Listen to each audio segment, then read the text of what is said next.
Breaking news is the big story right now on this Friday night. Hi, everybody, and thanks for joining us on the night team. I'm Doug Proffitt. Police in central Kentucky have arrested a man who allegedly broke into Andy Barr's Lexington campaign office for U.S. Senate and vandalized it.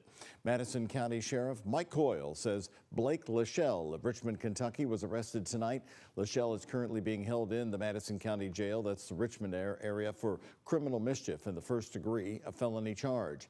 He's being held on a bond of $25,000 full cash. Last night, Andy Barr's staff said the person who broke into their office was, quote, a crazed radical, and that political violence has been a growing trend in our country and that there is no place for it. Well, on this Friday night, we have temperatures in the 50s. That is setting us up for a warm and pretty amazing Saturday, to tell you the truth. But then back to snow.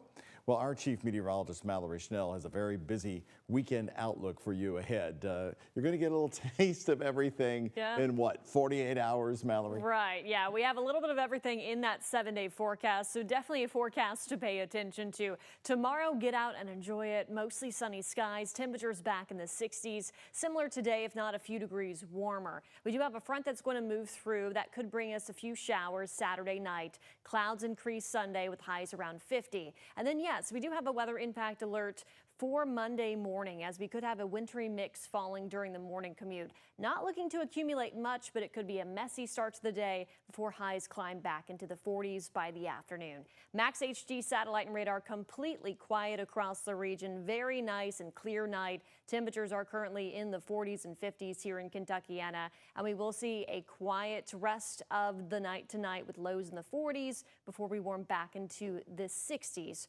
tomorrow. But of course, we'll talk much more about the ups and downs in the 7-day forecast coming up shortly, Doug. All right, alert ahead. Thank you very much, Mallory. A house fire in 2019 and a mother dead in LaRue County led to the guilty plea of the woman's husband. Joshua Wolford was sentenced to 7 years for the arson and death of his pregnant wife, Chastity Wolford. A few months ago, her family learned he'd been let out on parole after serving just 2 years of that sentence. But in a new twist, the convicted violent offender was recently arrested in Bullitt County. WHAS11 night team's Clarice Shaley and photojournalist Aspen Hester are talking to Chastity's family.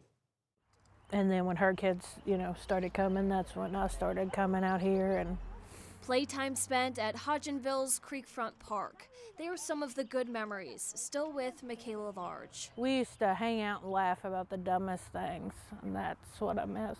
But there's an open space at the bench. It's not something I talk about a lot. Her sister, Chastity Wolford, was killed in 2019. It's hard to talk about. She died at 30 years old and was pregnant with her 5th child.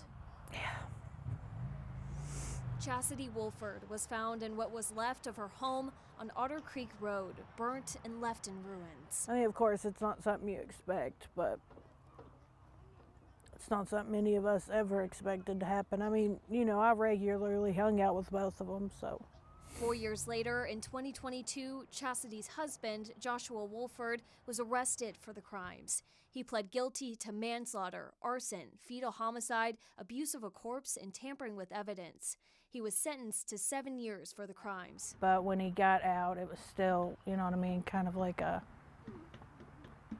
hit in the face. Joshua was released a few months ago after serving about 2 years of his sentence. So it's my understanding with this case, this was originally charged as a murder, but after a successful mediation, he ended up pleading to a manslaughter in the 2nd degree. Ebert Hagley was not involved in this case. He's a defense attorney based in Louisville and talked with us about the release. Of his 7 years, he only has to serve 20% before he's parole eligible.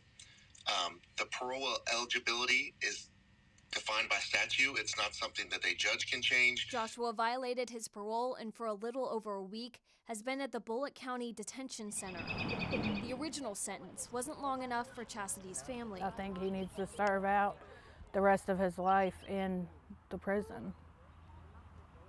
Because at this point, that's what my family's doing, is serving a life in a prison that he created. Chastity's family forever has a reminder of her, this bench at the park in her name.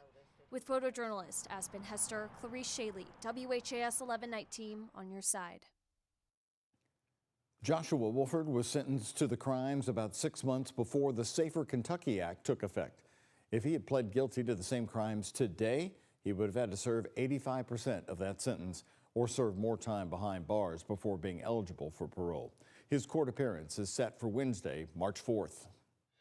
Some days, though, I'm convinced the deficit has its own seat at the table. It shows up early and it stays late. Today, the new JCPS superintendent giving his first State of the District address, talking about that massive budget deficit he's been dealing with. Weeks ago, the JCPS board also approved the turnaround plan, which means hundreds of layoffs at JCPS. Today, RE and Hardwood asked Brian Yearwood if there will be any more cuts.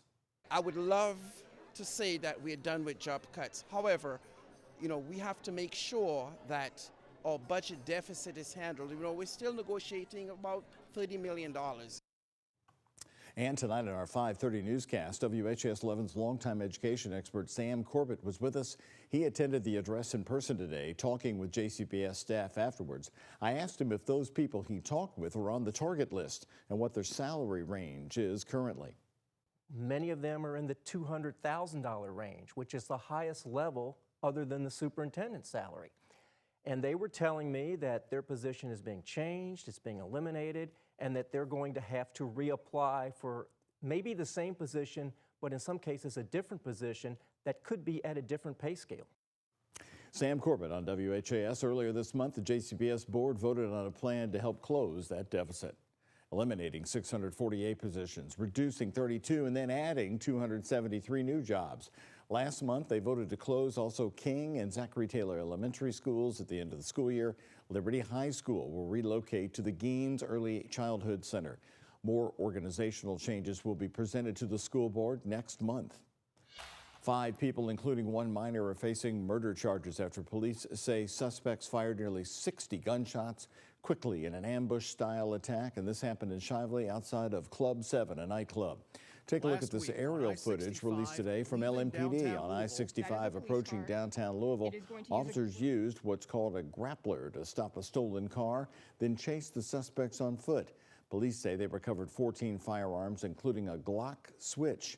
2 of the suspects, DeMontre Rocks and Chance Guthrie, had previously spent time in the juvenile justice system. Sergeant Jordan Brown with Shively Police says the suspects have been tracked for weeks.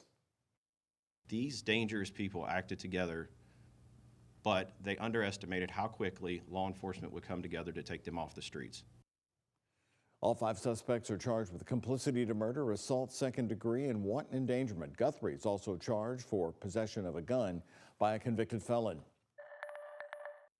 Session in Indiana came to a close tonight in Indianapolis after a whirlwind 3 months. Among the bills arriving to Governor Mike Braun's desk include sweeping immigration enforcement and welfare reform bills. The House Speaker, Todd Houston, says the priority bills will lower costs for families and reduce government bureaucracy. Democrats argue the efforts failed to address the rising cost of living in the state. Lawmakers also passed a bipartisan package aimed at moving the Chicago Bears across the state line from Illinois, pending a final deal with the NFL. On social media today, Governor Braun said the session, quote, delivered meaningful results for Hoosiers. And now on the night team from New York, former President Bill Clinton making American history today as he testified before Congress over ties to convicted sex trafficker Jeffrey Epstein. In a written copy of his opening statement, Bill Clinton said, quote, I saw nothing and I did nothing wrong. The Justice Department's Epstein files show Clinton posing with young women, including these photos of him in a pool with Epstein's accomplice and convicted sex offender Ghislaine Maxwell. Also right here in a jacuzzi with an unidentified woman. The 79-year-old former president did not talk to reporters after testifying for more than 6 hours today. House Oversight Committee Chair, Kentucky Congressman Jamie Comer, did call his deposition, quote, productive. I do think that we picked up some new facts. We asked both Hillary Clinton and Bill Clinton where we should go from here as a committee, because we're sincere about trying to get the truth to the American people and hold some bad actors accountable in this. Comer says lawmakers expect to release the full transcripts of both Bill and Hillary Clinton's depositions within the next 24 hours. Don't go to bed just yet on this Friday night. A lot more is ahead for you. The Derby City, now a premier cruise destination. We'll tell you the stops you can visit on the newest Ohio River cruise lines. But first, all new tonight, the Louisville resident and true crime author making his way through Louisville today, his old Louisville murder mystery, drawing a packed house at Carmichael's bookstore. And then later, hey, have a good time, be safe, and get ready to get down. happening tonight, we're rolling out the red carpet for these senior citizens dancing dinner and new friends. Our photojournalist will take you there on the night team. A look at their prom night. And here's a look at today's Kentucky Lottery jackpots. Mega Millions $458 million, Powerball $238 million. The Kentucky Lottery, funding education for over 1 million Kentucky students.